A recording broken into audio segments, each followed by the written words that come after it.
उस टाइम पे English speaking course आता था, तो उस टाइम पे हम हिंदी मीडियम स्कूल में पढ़ते थे। मेरे फादर साहब इंग्लिश मीडियम कोर्स का इसलिए लेके आए, कुछ ना कुछ बच्चों को फायदा हो। हिंदी मीडियम स्कूल से कम अंग्रेजी मीडियम स्कूल में जा पाएंगे। Hello yes. तो उस टाइम पे वो प्रोडक्ट लाया, वो बचपन से मैंने इस्तेमाल किया, ठीक है। तो मैं 6 साल की उम्र से एक एक प्रोडक्ट यहाँ का इस्तेमाल करके देखा है, और मैंने ये भी देखा है कि क्या सफलता आ सकती है, क्योंकि मैंने खुद देखा एक आर्मी बैकग्राउंड से क्या पालन पोषण हो सकता है बच्चों का, किस हद तक हो सकता है। ज्यादा से ज्यादा बीए कर लेगा, बीएड कर लेगा, बीएससी कर लेगा। Hello yes. इस बिजनेस की बदौलत जो चेंजेस आए, मैं खुद देख पा रहा था कि हमको हिंदी मीडियम से English medium school, Delhi public school, one of the well acclaimed जो इंग्लिश मीडियम स्कूल है, जिसकी ब्रांचेस ऑल ओवर इंडिया फैली हुई है, पैन इंडिया, वहां पे मेरे को पढ़ने का मौका मिला, मेरी सिस्टर को पढ़ने का मौका मिला। और जैसे ही मैंने 12वीं की, 12वीं के बाद मेरा सपना था कि मैं भी अब्रॉड में एजुकेशन लूंगा। Hello yes. फिल्मों में देखते हैं यस। कि अब्रॉड में एजुकेशन कर रहा है शाहरुख खान, ये मतलब शुरुआत से हर एक आम आदमी का सपना होता है ना। यस। मेरा भी सपना था। मैंने जब अप्लाई करने के लिए कोशिश की तो मैंने परमिशन ली, अपने फादर से पूछा, फादर बोले कोई बात नहीं, आप बढ़िया एंट्रेंस एग्जाम पास कीजिए और आप जाइए। तो आईलेट्स वगैरह, टोफल, जो भी एग्जाम्स रहते हैं मैंने क्लियर किया, फॉरेन में गया।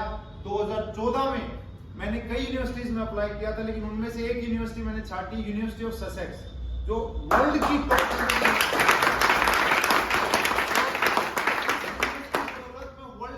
100 यूनिवर्सिटी ऑफ ससेक्स में, जो इंग्लैंड की टॉप 20 यूनिवर्सिटी में और वर्ल्ड की टॉप 100, वहां पढ़ने का मौका मिला। मैंने कोर्स चूज किया।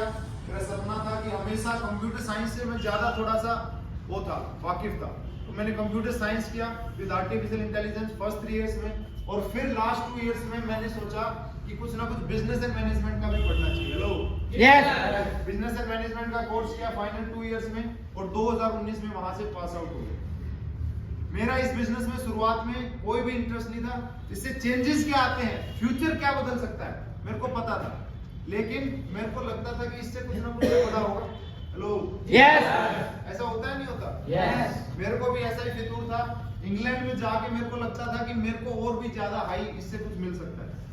तो मैंने वहां देखा, वहां पे क्या है, जब मेरे को बीएससी कर ली थी, मैंने ऑनर्स डिग्री कर ली थी कंप्यूटर साइंस की, तो वहां मिनिमम जो वेज है 23,000 जीबीपी है, 23 लाख रुपए सालाना। अगर आप कुछ भी नहीं करते तो सरकार आपको 23 लाख सालाना वहां देगी ही देगी। और वहां पे 2 इयर्स का वर्क वीजा मेरे पास था, तो मैं चाहता तो 2021 तक वर्क भी कर सकता। Hello yes. समझ पा रहे हैं? यस। जब मैं वहां काम भी कर रहा था तो मेरे को एक चीज समझ में आई, और वो फॉर्मूला था 40 40 40 का, कि वहां जितने भी मेरे कलीग्स थे या पढ़ने वाले थे या दोस्त थे, जो स्टूडेंट्स थे, वो कहीं ना कहीं इस फॉर्मूले पे काम कर रहे होते हैं। इस फॉर्मूले पे 40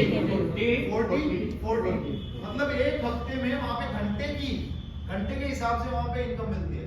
तो 40 मतलब 40 आवर्स आपको एक वीक में काम करना पड़ता है, एक सप्ताह में 40 घंटे काम करना पड़ता है नॉर्मली। यहाँ भी 5 दिन अगर 8-8 घंटे काम करेंगे, 5 घंटे 40 हो जाता है, नहीं हो जाता? हो जाता है। तो मैं 40 घंटे वहां पे, सभी मेरे दोस्त काम कर रहे हैं, मैं भी कर रहा हूँ। फिर 40 हफ्ते, मोटा साल में 40 हफ्ते, अगर शनिवार और रविवार की छुट्टियों को हटा दें और जो भी पब्लिक हॉलीडेज है, दिवाली है, होली है, इनको हटा दें, तो मोटा आदमी 40 हफ्ते, क्योंकि 52 हफ्ते होते हैं, 40 हफ्ते बंदा काम करता है। और यही चीज हमको 40 घंटे के बाद, 40 सप्ताह के बाद, हर साल करने के बाद, पूरी जिंदगी में अगर हमको रिटायर होना है तो कितने करने पड़ते हैं? 40 साल, कम से कम 40 साल। 20-22 का बंदा पढ़ के होता है और उसके बाद 40 साल कमाता है, 50-60 की उम्र में, 55-60 की उम्र में रिटायर होता है नहीं होता? तो ये चीज मेरे को क्लियर हुई, क्योंकि दूर से सारी चीजें क्या लगती है, अच्छी लगती है, लेकिन पास जाके जब देखा जाता है कि क्या लाइफस्टाइल है। हेलो लंदन शहर में रह लो, लेकिन महंगाई वहां की यहाँ से नहीं दिखती। समझ में आ रहा है? वहां पे किस तरीके से लोग काम कर रहे हैं वो नहीं दिखता, ठीक है? तो वो सारा पैकेज में कर सकता था, काम कर सकता था, लेकिन ये इंडस्ट्री में ये सारी की सारी चीजें आपको अगर 4 साल में मेहनत करके इस बिजनेस में काम कर रहे हैं, तो ये 40 साल नहीं करना पड़ता, 40 वीक नहीं करना पड़ता, सप्ताह नहीं करना पड़ता, 40 घंटे नहीं करना पड़ता। ये इस बिजनेस की खूबसूरती है, ये मैंने खुद देखा। समझ में आ रहा है? Yes. तो मेरा कोई इरादा नहीं था कि आज मैं 26 साल का हूँ तो 40 साल तक वही चीज रिपीट करता रहूं। हेलो। Yes. ऐसे इससे ज्यादा कमा सकते हैं आप किसी भी धंधे में। कमाना चाहिए तो कमा सकते हैं, नहीं कमा सकते। Yes. लेकिन अपने हिसाब से आप समय नहीं दे सकते। बॉस जब बुलाएगा जाना पड़ेगा। और ये बात मेरे को नहीं बात थी। तो अमीर और जो रईस है उसमें जो फर्क है कि रईस अपने समय के मुताबिक काम करता है और अमीर तो बहुत है लेकिन काम क्या दूसरे के हिसाब से करता है। हेलो। Yes. समझ में आ रहा है? Yes. ये चीज मेरे को समझ में आई और मैंने इंडस्ट्री के भी कई चीजें देखी। मैंने कंप्यूटर साइंस में लास्ट ईयर में एक वेबसाइट बनाई थी। क्या बनाई थी? वेबसाइट ऐसी शेप्स ऑफ इंडिया जैसी मैंने एक वेबसाइट बनाई थी जहां पे बच्चों के किताबें, स्टेशनरी और टाई और ड्रेसेस और यूनिफॉर्म के लिए वो वेबसाइट थी। और जब वो वेबसाइट जब मैं बना रहा था तो मेरे को एक रिसर्च, क्योंकि रिसर्च के साथ 10,000 वर्ड्स की प्रोजेक्ट लिखना पड़ता है।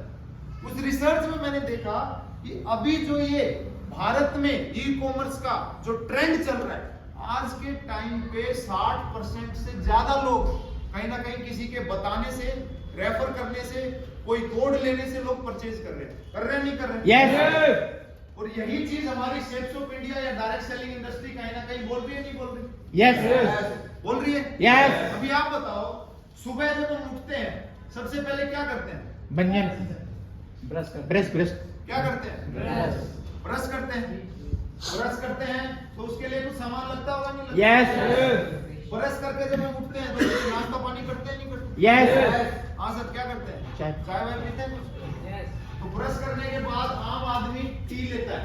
क्या लेता है? टी लेता है। चाय वाय पी ली तो काम पे कपड़े पहन के निकलते हैं, बिना पहने निकलते हैं? Yes. सब पहन के निकलते हैं। तो बंदा कुछ ना कुछ शूज, ड्रेस, जो भी सामान है, टाई वाई, ट्रैक सूट, ये पहनता है, नहीं पहनता? Yes. उसके बाद काम पे निकलता है तो कुछ ना कुछ खाना लेके जाएगा, नहीं जाएगा? Yes. जाएगा। Yes. किचन का कोई भी आइटम है वो इस्तेमाल करता है, नहीं करता? Yes. और चावल है, खाना है, लेके जाता है, रोटी है लेके जाता है। और फिर ऑफिस से घर आता है तो कोई ना कोई बैग में सामान लेके जाता होगा, नहीं? Yes. बैग इस्तेमाल करता है। जी। और घर फिर आता है और घर पे जब आके जब लेटता है तो किस चीज पे लेटता है? बेड पे। Yes. बेड पे लेटता है। Yes. मैं कह रहा हूँ सर, Yes. बेड पे लेटने के लिए कुछ चादर, कोई पिलो कवर, कुछ ना कुछ चाहिए होता है। Yes. तो होम डेकोर का कोई भी आइटम है, पिलो वगैरह, ये सारा का सारा। और रात को सो के अगर कोई चीज में मसाज करनी है या कोई क्रीम है, कुछ भी लगा के शाम को सोते हैं, नहीं सोते? Yes. तो मॉर्निंग टू इवनिंग हम जितना भी सामान इस्तेमाल करते हैं वो सामान हम कहीं ना कहीं से लेते हैं। आया ना? Yes. जिंदगी भर लेते हैं या एक ही बार लेते हैं? जिंदगी भर लेते हैं। और जिंदगी भर अगर आप एक बात बताओ, यहाँ पे लेडीज कितनी बैठी है? एक आधा तो आदमी सोच रहा है। मैडम एक महीने में कितना लग जाता होगा घर का खर्चा वर्चा सब मिला के? एक महीने में चाय, चीनी, कपड़े, जो भी सामान इस्तेमाल होता है, एक महीने में कितना लग जाता होगा? क्योंकि होम मिनिस्टर है, होम मिनिस्टर से ही पूछना चाहिए। 20-30 हजार का लग जाता है। हाँ मैडम, आपके 20-30 हजार लगता ही लगता है। तो मान लो ये डेली का सामान हमारे बच्चे भी इस्तेमाल करते हैं और हम भी करते हैं। मैडम भी मान ली 20 से 30 हजार रुपये लगता है, तो एक मीन मान लेते हैं 25,000। हेलो। Yes.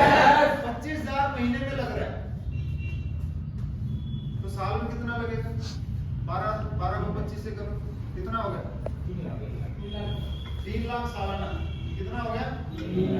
3 लाख सालाना हम कमाई इसके लिए रहे ताकि इनको खर्च सके। हेलो। Yes. और जीता कितना है? हाँ सर, कितने एक साल जीता है आम आदमी? उम्मीद तो रखो थोड़ी सी ज्यादा।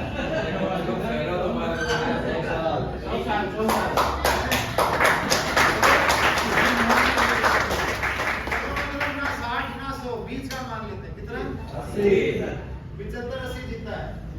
मान लो 80 साल में हर साल का खर्चा 3 लाख। कितना? 3 लाख।